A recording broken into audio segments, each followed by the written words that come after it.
Olá, tudo bem? Nesse vídeo a gente vai falar sobre a admissão, né? Um processo importante aí na gestão de trabalhadores, em qualquer meio, seja urbano ou rural, e as validações cadastrais que são feitas para essa admissão, além dos regramentos importantes, e falar também bastante do contrato rural, contrato de trabalho rural, né? Ele tem características diferenciadas em relação ao contrato de trabalho urbano, tá certo?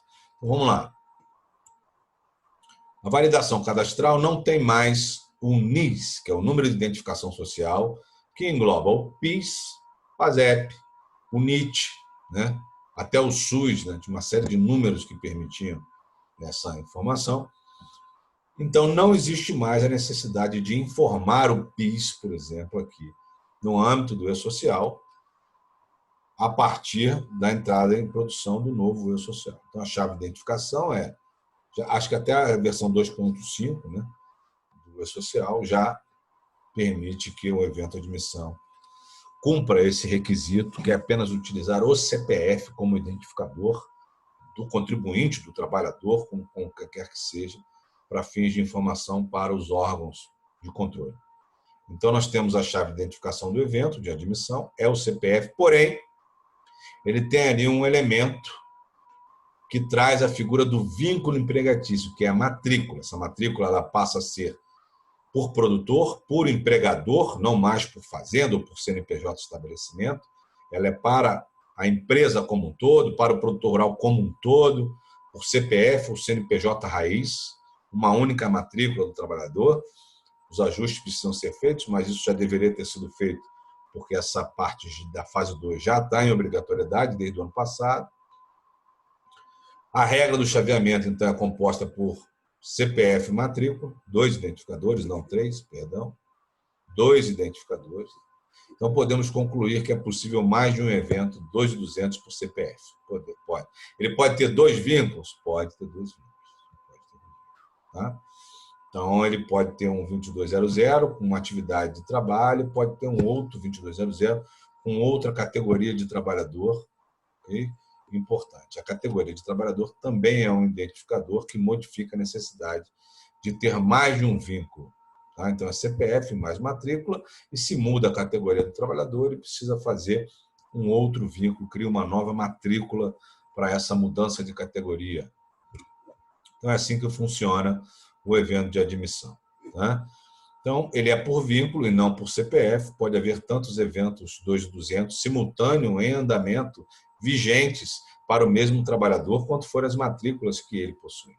Um professor, por exemplo, tem várias matrículas, né? Na atividade rural devem ter situações aí específicas em que exijam a necessidade dessas matrículas diferentes. A admissão deve ser enviada no dia imediatamente anterior à data de admissão, ou seja, do início do contrato de trabalho. E aí você pode fazer o 2200, já a admissão completa, todo o contrato de trabalho ali completo, ou a simplificada, que tem poucas informações cadastrais ali, CPF, data de admissão, categoria do trabalhador, assim, são dados bem básicos, rápidos, que não impedem em nenhum momento em que ele comece a trabalhar, já registrado, até que você faça aquele contrato de trabalho com todas as demais informações cadastrais e contratuais. Portanto, não há justificativa. O que precisa ser feito é uma educação para que esse produtor rural, ao receber os funcionários lá, passe essas informações muito basicamente para o seu contador, ele já faz a informação para o social, ou se for ele mesmo que faz a folha, se for pequenininho, já entra no site, amanhã vai começar a trabalhar o fulano, é bom para ele ter um mínimo de organização de quem está trabalhando para ele, pega ali, coloca a informação e depois completa a admissão. Então, o sistema foi feito permitindo que poucas informações já deem início ao registro, sem ter que trazer todo aquele amontoado que precisa constar do trabalho, do contrato de trabalho. Qual o regime de previdência, qual o regime trabalhista, etc, etc. Tá certo? Então, assim, não pode ter trabalhador sem registro. Essa é uma regra básica. Ah, mas não pode, não pode. Não pode ter trabalhador sem registro. Chegar na fazenda, ter trabalhador sem registro, já é um indício para considerar como trabalho escravo. Ah, mas isso é injusto. Ah, mas é injusto também o trabalhador ficar sem registro. Então, vamos fazer a coisa certa. A coisa certa é pega pelo menos, faz o registro simplificado, 5 informações lá de CPF, data de nascimento, não precisa de documento RG, nada disso. É só o CPF do cara. Faz o cadastro, começa a trabalhar registrado, amparado, regular, e aí vai e completa a admissão até o dia 7 do mês seguinte. Ok? Agora, precisa ver essa comunicação. Por isso a regra é tão importante. Essa regra é bem importante. Vamos falar do empregado rural. A Constituição Federal equiparou esse empregado rural ao trabalhador urbano, né? Empregado urbano. E aí tem todos os direitos que estão lá no artigo 7º. Fazem jus a recebimento de indenização por rescisão sem justa causa, seguro-desemprego, FGTS, salário mínimo, piso salarial, 13º adicional noturno, jornada de trabalho máxima, salário família, hora extra, férias, repouso semanal remunerado, aviso prévio, adicionais de atividades insalubres, perigosas ou penosas, entre os demais outros previstos ainda nos incisos do artigo 7º. Tá bom? Então, eu separei aqui os principais, que a Constituição já diz. O trabalhador rural precisa ter esse direito. A sociedade não quer modificar isso, então fazemos algo para modificar a Constituição Federal em relação a esses direitos. Tem a interpretação de que o artigo 7º, ainda como direito individual do trabalhador, estaria amparado pela cláusula pétrea, como cláusula pétrea constitucional, né? Então, assim, são direitos, hoje, muito fortes. São direitos que não podem ser negados. Por isso a importância até do registro inicial. Para as regras gerais, vale o disposto no CLT, porém nós temos regras específicas na CLT rural, vamos chamar assim, que é a Lei 5.889 e a Lei 11.718, que trouxe regras específicas para o contrato de curta duração. Tá certo? Quem é o empregado rural? Toda pessoa física que, em propriedade rural ou prédio rústico, presta serviços de natureza não eventual ao empregador rural, sob a dependência deste, mediante salário. Como é que é essa jornada de trabalho rural? Em qualquer trabalho contínuo de duração superior a 6 horas, será obrigatória a concessão de um intervalo para repouso ou alimentação, observados os usos e costumes da região. Então, pode até ser meia hora, não se computando este intervalo na duração do trabalho, certo? Entre 2 jornadas de trabalho, haverá um período mínimo de 11 horas de descanso. Isso está na lei rural. Existe a característica do serviço intermitente no meio rural. Essa regra, inclusive, já é mais antiga do que o próprio intermitente no meio urbano. Já consta desde o início, né? Então, tipo, se eu tenho acordo muito cedo, 6 da manhã, 5 da manhã, 4h30 da manhã, já está lá. E aí ele vai, 10h30 ele para. Aí almoça. Depois ele volta só lá para as 3 da tarde. Por quê? Porque a característica do serviço é essa, ele tem que fazer em 2 pedaços, um pedaço pela manhã, outro pedaço no final da tarde, como alimentar os animais, por exemplo, outra situação. E aí você tem essa previsão no rural, em que o intervalo pode ser até maior, né, entre o início de um período e de outro período. Então, os serviços caracteristicamente intermitentes não serão computados como de efetivo exercício os intervalos entre uma e outra parte da execução da tarefa diária, desde que tal hipótese esteja expressamente ressalvada na carteira de trabalho. Por isso que é bom escrever. Escreve, a lei permite, mas se não escreveu, está errado, né? Então, se a lei permite, vamos escrever, vamos fazer gestão adequada, vamos informar lá bonitinho. Agora, tem que respeitar o intervalo de 11 horas de uma jornada para outra. Tá certo? Trabalho noturno. Aqui é diferente. O adicional noturno do rural é diferente do outro. O adicional noturno será de 25% sobre a remuneração normal. Então, existe lei específica. Se existe lei específica, ela se sobressai em relação à lei geral, que seria a CLT. Tá certo? Os descontos legais só poderão ser descontados do empregado as seguintes parcelas calculadas sobre o salário mínimo. Então, até o limite de 20% pela moradia, até o limite de 25% pelo fornecimento de alimentação sadia e farta. Está no meio rural, né? Alimentação sadia e farta. Atendidos os preços vigentes na região. E adiantamentos em dinheiro. Só isso que pode ser descontado. Tá certo? O desconto de moradia será dividido proporcionalmente ao número de empregados, vedado em qualquer hipótese a moradia coletiva de famílias. A cessão pelo empregador de moradia e de sua infraestrutura básica, assim como bem destinados à produção para a sua subsistência e de sua família, não integram o salário do trabalhador rural, desde que caracterizado como tais, em contrato escrito celebrado entre as partes, testemunhas, notificação obrigatória ao respectivo sindicato de trabalhadores rurais. Essa aí é a norma com a reforma sindical, né? Ela deve ser interpretada de acordo com a reforma sindical. Né? Então, a questão aqui não conta como salário, desde que ela esteja formalizada bonitinho. Se estiver solta, aí não, aí fica difícil. Né? Então, não é burocracia.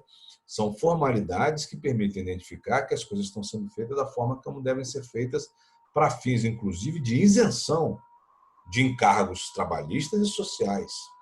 Certo? Duplo vínculo. Nas regiões em que se adota a plantação subsidiária ou intercalada, cultura secundária, a cargo do empregado rural, quando autorizada ou permitida, será objeto de contrato em separado. Tá? Embora devendo integrar o resultado anual que tiver direito o empregado rural, a plantação subsidiária ou intercalar não pode compor a parte correspondente ao salário mínimo da remuneração geral do empregado durante o ano agrícola. Tá certo? Então, não dá para dizer que ele tem uma cultura principal e uma subsidiária, eu vou dividir o salário para os dois dar um salário mínimo. Não dá para fazer dessa forma. O salário mínimo tem que ser respeitado, não pode ser particionado. Ok? Nos locais de trabalho rural serão observadas as normas de segurança e higiene estabelecidas em portaria do Ministério do Trabalho. Então, a lei já trouxe, inclusive, a necessidade de se observar as NRs do Ministério do Trabalho. As infrações ao dispositivo rural serão punidas com multa de R$ 380 por empregado em situação irregular aplicada pela fiscalização do trabalho.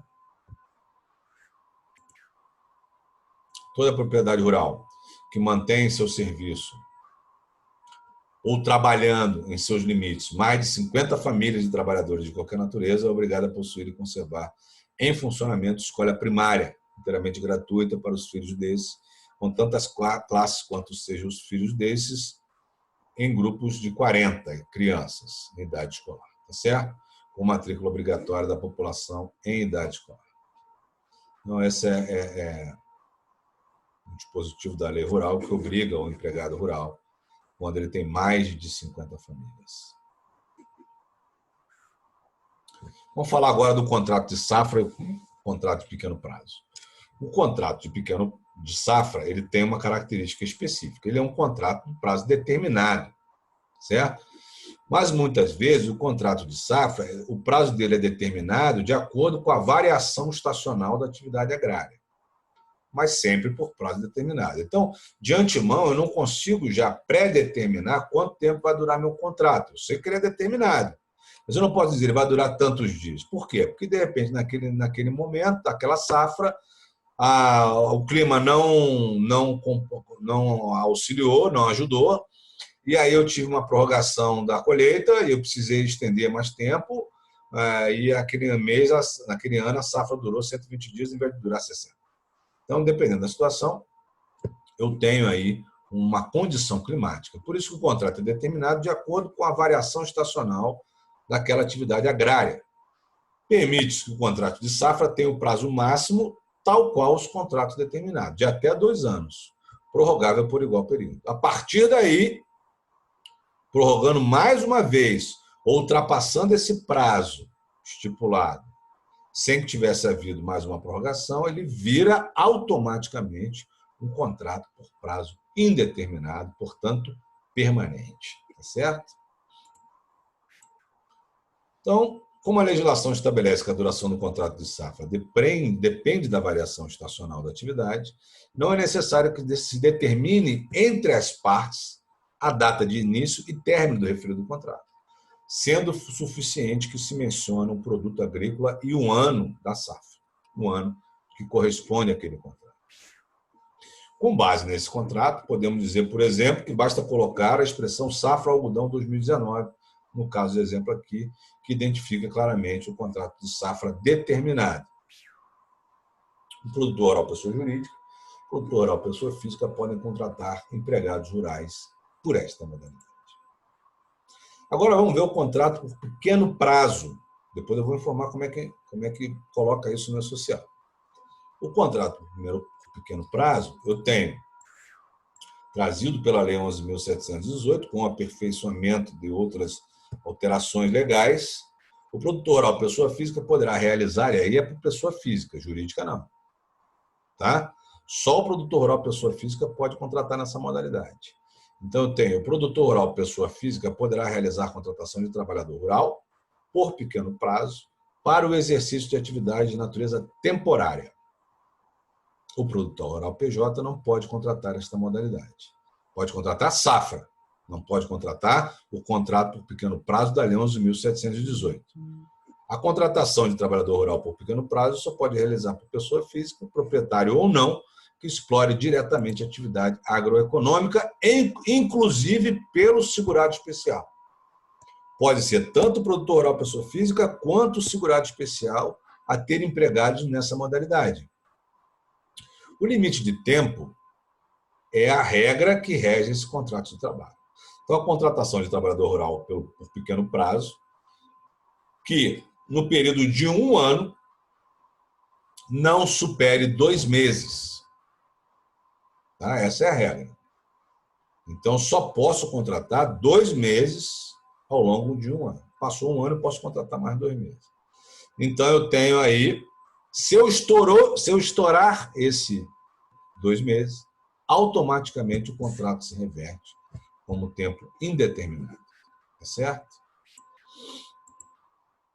Então, a filiação e a inscrição do trabalhador, de que trata este artigo, decorre hoje automaticamente da inclusão do trabalhador na GFIP. Nem a carteira de trabalho é necessária.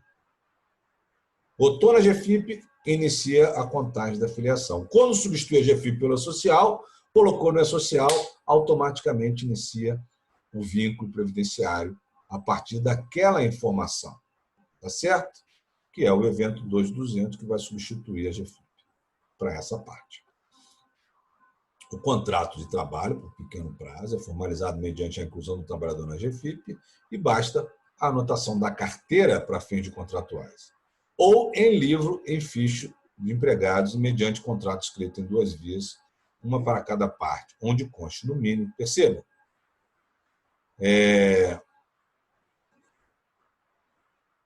carteira de trabalho, livro ou ficha de empregados, ou contrato escrito. Ele até permite que você, em substituição ao livro e ficha de registro de empregados, possa ter o contrato escrito, que vai estar aqui no 2200. Né? E aí tem que ter expressa autorização em acordo com a convenção coletiva, identificação do produtor rural e do imóvel rural onde o trabalho será realizado, identificação do trabalhador com identificação do NIT do trabalhador. Isso é no contrato. No contrato. E aí essa norma ainda está exigindo o NIT. Né? Hoje, olhando para a legislação como um todo, poderia já vir somente com o CPF. Somente com o CPF.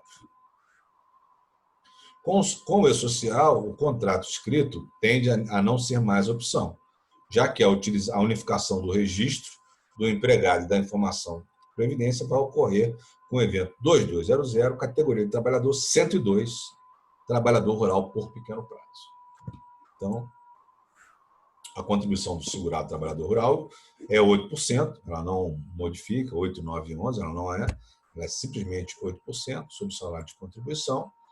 São assegurados a esse trabalhador contratado por pequeno prazo, além da remuneração equivalente do trabalhador rural permanente, os demais direitos de natureza trabalhista. Só que tem uma diferença. Todas as parcelas devidas ao trabalhador são pagas, são calculadas dia a dia e pagas diretamente a ele mediante receita. Você não precisa pagar dia a dia, né? Pode pagar por semana, na duração do contrato de trabalho, ou até no mês. Mas você calcula as parcelas, com inclusive 13º e férias, ali dia a dia. Okay? Então, eu trouxe aqui a parte do layout do social, que trata desse contrato de trabalho, duração do contrato de trabalho, e eu vou colocar o curta duração, eu posso colocar ele em dias, já que ele tem um máximo de 2 meses, eu pactuo início e fim. Posso colocar 2 prazos determinados, 45 dias, 60 dias, 30 dias, né? E aí é dentro desse modelo aí. O contrato de experiência, por exemplo, definido em dias, eu uso aí contrato inicial, tá certo? Agora, o contrato de safra, eu vou usar qual? O 3, prazo determinado, vinculado à ocorrência de um fato. Que fato? A safra. E aí, obrigatoriamente, o campo, eu não informo a data do término, eu não preciso informar a data do término, se for 3. Se for outro, 2, eu preciso. Se for o 3, eu não preciso. Tá? Eu vou direto para cá, informa se o contrato por prazo determinado contém cláusula asseguratória de direito recíproco, sim ou não, e depois informa aqui a indicação do objeto determinante da contratação. Quando é que é obrigatório preencher essa observação aqui de objeto? Quando eu informar o 3, contrato de safra. Prazo determinado vinculado a uma ocorrência de um fato. Certo? Então, o que eu vou indicar aqui? Safra de algodão 2019. Usando o mesmo exemplo que a gente usou ali naquele slide, eu vou indicar qual é a cultura e qual é o ano da safra. Pronto. É isso. Ou seja, eu pego o que estaria no contrato de trabalho e reporto aqui de forma muito clara. Tá bom, gente? Então, aqui, ó, um pouquinho aí da cara do social, o que tem no contrato de trabalho, preenchido pelos 2200, né? Que é os dados do empregador, os dados do empregado, nome, CPF, o NIS nem precisa mais, a matrícula dele, data de admissão, data de nascimento, situação do vínculo está ativo, dados contratuais, a última alteração que foi feita, prazo determinado, empregado geral, esse aqui é pela quantidade de dias, o 2, né? Data de admissão, data de término, por isso que ele obriga. Quando você coloca o 2, ele obriga a data de término, o 3 não, o tipo 3. Cláusula securatória, sim, e o cargo dele, empregado geral. E aí, continuando, os dados cadastrais importantes aí. Tá certo? Então, gente, a gente pôde ver aí as principais informações desse importante evento de admissão. No próximo, a gente vai ver agora um pouquinho da parte periódica. Por que periódica? Porque ela acontece todo mês, de forma padronizada, né? Que o mês corre, faz jus a uma remuneração devida e precisa ser feitos os pagamentos, além da comercialização da produção rural, que tem o fato gerador lá ao final do mês, tá certo? Então, no próximo vídeo, a gente vai falar um pouquinho sobre esses eventos. Até já!